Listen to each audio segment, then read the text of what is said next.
Art. Art is many things. It's painting, it's dancing, it's acting, and so much more. Now, what if I asked you, what makes a piece of art bad or good? Think about that for a second. And look at these three images. Which one of these is bad? Now, a lot of people will easily be able to say the one in the middle. But why? Why would someone say the one in the middle? Well, I think it's kind of simple, but also hard to explain. I believe most humans, we are just programmed with what's beautiful, what's good, what's right, and what's wrong. And I believe when most humans see an art piece, we just naturally, without a reason, say that it's either good or bad. But recently, I've been seeing a lot of people try and suppress that feeling, refusing to call art bad, even when there's a clear reason for it. That's not just a part of our programming. You see this image right here?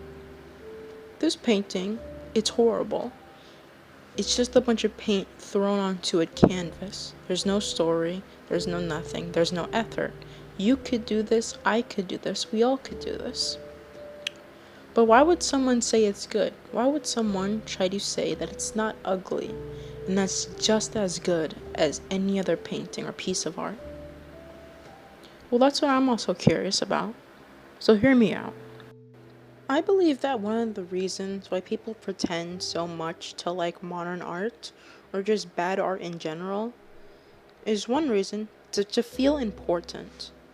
These people are very narcissistic. They don't feel important in their normal lives, so they take something like this, something as simple as modern art, or just bad art in general, and act like it's amazing. And then they pretend that you're the stupid one for not understanding.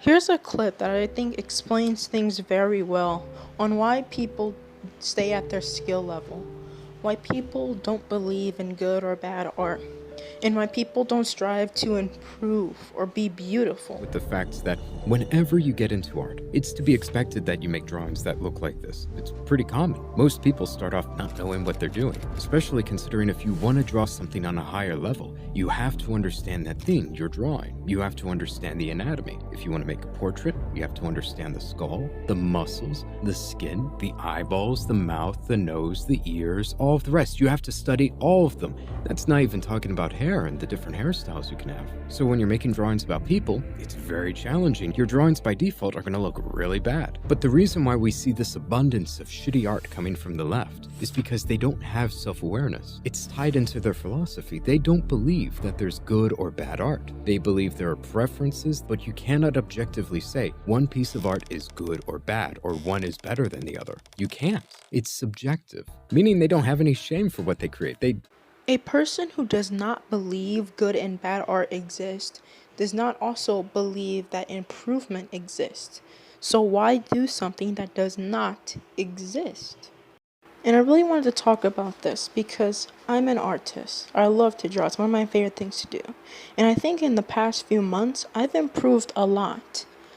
This is my art before, and this is after a few months. I actually did this at least 2 days ago. They're both with the same character. Now, a normal person would say, oh wow, you improved so much. And yeah, I did. But if you're one of those people who don't believe in good and bad art, you would say, well, actually, where's the improvement? There's no such thing. They both look good, actually. You didn't improve. They both look really, really good. And no, saying that both the pieces look good is not a compliment. You're erasing how much work the artist did to improve, and it's horrible. It's like being on a date. You ask your date if you look nice or what's their type of guy, and they respond with, oh, I don't care about looks. I care about personality. They're saying you're ugly.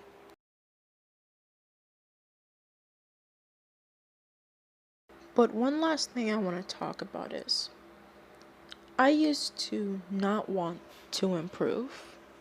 I used to want to stay at the level I was. I wanted to stay at the cartoony, disproportionate level that I was. I didn't want to improve because it looked so hard. I didn't feel like I could get there. I felt like I wouldn't enjoy drawing anymore. I felt so many things, and everything I saw around me, it just encouraged that. So I didn't want to improve because I thought, well, my art will always be good. I don't need to improve, it's already fine. Then I realized how much of a lie that was. And then I was holding myself back. And that's horrible. And now I'm happy that I'm improving every single day. When you're good at art, you're more creative. You can draw the things you actually want to draw. Have a very blessed day, and God bless you. Always improve.